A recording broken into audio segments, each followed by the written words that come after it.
रहीम rabbi इश्रह ली सदरी व यस्सिर ली अमरी वहलुल उक़दतम मिन लिसानी यफ़क़हू क़ौली। अस्सलामु अलैकुम।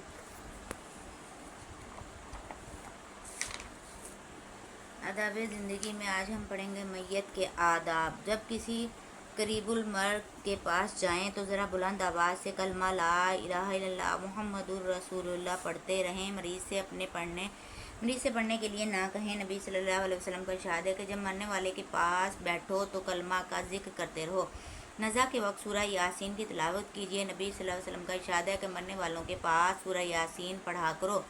हाँ, दम निकलने के बाद जब तक मुर्दे को गुस्ल ना दे दिया जाए इसके पास बैठकर कुरान शरीफ ना पढ़िए। और वो आदमी जिसे नहाने की ज़रूरत हो और हैज़ो नफास वाली औरत भी मुर्दे के पास ना जाए। मौत की खबर सुनकर इन्ना लिल्लाहि व इन्ना इलैहि राजिऊन पढ़िए। नबी करीम सल्लल्लाहु अलैहि वसल्लम का इरशाद है कि जो आदमी किसी मुसीबत के मौका पर इन्ना लिल्लाहि व इन्ना इलैहि राजिऊन पढ़ता है तो इसके लिए 3 अजर होते हैं। अव्वल ये कि इस पर खुदा की तरफ से रहमत और सलामती उतरती है। दोम ये कि इसे हक़ की तलाश व जुस्तजू का अजर मिलता है। सोम ये कि इसके नुकसान की तलाफ़ी की जाती है और इसे फ़ौत होने वाली चीज़ का इससे अच्छा बदला दिया जाता है। मैयत के गम में चीखने चिल्लाने और बैन करने से परहेज़ कीजिए। अलबत्ता गम में आंसू निकल जाएं तो ये फितरी बात है।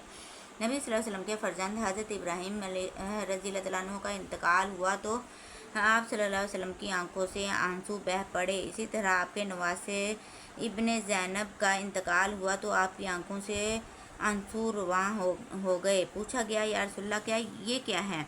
फरमाया, ये रहमत है जो खुदा ने अपने बंदों के दिल में रख दी है और खुदा अपने बंदों में से उन्हीं बंदों पर रहमत फरमाता है जो रहम करने वाले हैं। और आप सल्लल्लाहु अलैहि वसल्लम ने ये भी फरमाया कि जो मुंह पर तमाचे मारे, गिरेबान फाड़े, जाहिलियत की तरह बैन करे, इसका हमसे कोई ताल्लुक़ नहीं। जान निकलने के बाद मैयत के हाथ पैर सीधे कर दीजिए, आंखें बंद कर दीजिए और एक चौड़ी सी पट्टी ठोड़ी के नीचे से निकाल कर सर के ऊपर बांध दीजिए और पाँव के दोनों अंगूठे मिलाकर धुची से बांध दीजिए और चादर से ढक दीजिए और ये पढ़ते रहिए, बिस्मिल्लाहि व अला मिल्लति रसूलिल्लाहि, खुदा के नाम से और रसूलुल्लाह की मिल्लत पर। और लोगों को वफ़ात की इतला करा दीजिए और कब्र में उतारते वक्त भी यही दुआ पढ़िए। मैयत की खूबियाँ बयान कीजिए, बुराइयों का जिक्र ना कीजिए। नबी करीम सल्लल्लाहु अलैहि वसल्लम का इरशाद है, अपने मुर्दों की खूबियाँ बयान करो और इनकी बुराइयों से ज़ुबान को बंद रखा करो। और आप सल्लल्लाहु अलैहि वसल्लम ने यह भी फरमाया, जब कोई शख्स मरता है तो इसके 4 पड़ोसी इसके भला होने की गवाही देते हैं तो खुदा फरमाता है, मैंने तुम्हारी शहादत कबूल कर ली और जिन बातों का तुम्हें इल्म नहीं था वो मैंने मुआफ़ कर दी। एक बार नबी सल्लल्लाहु अलैहि वसल्लम के हुजूर सहाबा रज़ियल्लाहु तआला अन्हुम ने एक जनाजे की तारीफ़ की तो आपने फरमाया, इसके लिए जन्नत वाजिब हो गई।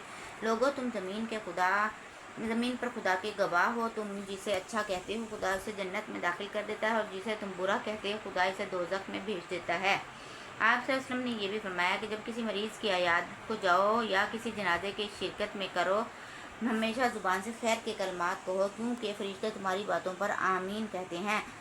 हमेशा मौत पर सब्र और इस्तक़लाल का मुज़ाहिरा कीजिए। कभी ज़ुबान से कोई नाशुक्री का कलमा ना निकालिए। नबी करीम सल्लल्लाहु अलैहि वसल्लम का इरशाद है, जब कोई शख्स अपने बच्चे के मरने पर सब्र करता है तो खुदा अपने फरिश्तों से फरमाता है, क्या तुमने मेरे बंदे के बच्चे की रूह कब्ज़ कर ली? फरिश्ते जवाब देते हैं, परवरदिगार, हम तेरा हुक्म बजा लाए। फिर खुदा पूछता है, तुमने मेरे बंदे के जिक्र गोशे की जान कब्ज़ कर ली? वो कहते हैं, जी हाँ। फिर वो पूछता है, तुम मेरे बंदे ने क्या कहा? वो कहते हैं, परवरदिगार, इसने तेरी हम्द की और इन्ना लिल्लाहि व इन्ना इलैहि राजिऊन पढ़ा। तो खुदा फरिश्तों से कहता है, मेरे इस बंदे के लिए जन्नत में एक घर तामीर करो और इसका नाम बैतुल हम्द, शुक्र का घर रखो। मुर्दे के नहलाने धुलाने में देर न कीजिए। गुस्ल के पानी में बेरी के पत्ते डालकर गुस्ल के पानी में बेरी के पत्ते डालकर हल्का गर्म कर लीजिए तो अच्छा है। मुर्दे को पाक साफ तख्ते पर लिटाइए, कपड़े उतारकर तहबंद बाल दीजिए। हाथ पर कपड़ा लपेटकर पहले छोटा बड़ा इस्तिंजा कराइए और ख्याल रखिए कि तहबंद ढका रहे। फिर वज़ू कराइए। वज़ू में कुल्ली करने और नाक में पानी डालने की ज़रूरत नहीं। गुस्ल कराते वक्त कान और नाक में रुई रख दीजिए ताकि पानी अंदर ना जाए। फिर सर को साबुन या किसी और चीज़ से अच्छी तरह धोकर साफ़ कर दीजिए। फिर बाईं करवट लिटाकर दाईं जानिब से सर से पाँव तक पानी डालिए। फिर इसी तरह बाईं तरफ पानी से सर से पाँव तक डालिए। अब भीगा हुआ तहबंद हटा दीजिए और सूखा तहबंद डाल दीजिए। फिर उठाकर चारपाई पर میں لٹا دیجیے۔ نبی صلی اللہ علیہ وسلم نے فرمایا جس نے کسی میت کو غسل دیا اور اس کے عیب کو چھپایا، خدا ایسے بندے کے 40 گناہ کبیرہ گناہ بخش دیتا ہے، اور جس نے کسی میت کو قبر میں اتارا تو گویا اس نے میت کو روز حشر تک کے لیے رہنے کو مکان مہیا کیا۔ لوگ نہ کیجیے، البتہ کسی عورت کا شوہر مر جائے تو اس کے سوگ کی مدت 4 مہینے 10 دن ہے۔ جب ام المومنین حضرت ام حبیبہ کے والد ابو سفیان کا انتقال ہوا تو بی بی زینب رضی اللہ عنہ ان کے پاس تعزیت کے لیے گئیں۔ حضرت ام حبیبہ نے خوشبو منگوائی، اس میں زعفران کی زردی وغیرہ ملی ہوئی تھی۔ ام المومنین نے وہ خوشبو اپنی باندی کے ملی اور پھر کچھ اپنے منہ پر ملی اور پھر فرمانے لگیں خدا شاہد ہے مجھے خوشبو کی کوئی ضرورت نہیں تھی، مگر میں نے نبی صلی اللہ علیہ وسلم کو یہ فرماتے سنا کہ جو عورت خدا اور روز آخرت پر یقین رکھتی ہے وہ کسی مردے کا سوگ 3 دن سے زیادہ نہ منائے، البتہ شوہر کے سوگ کی مدت 4 مہینے اور 10 دن ہے۔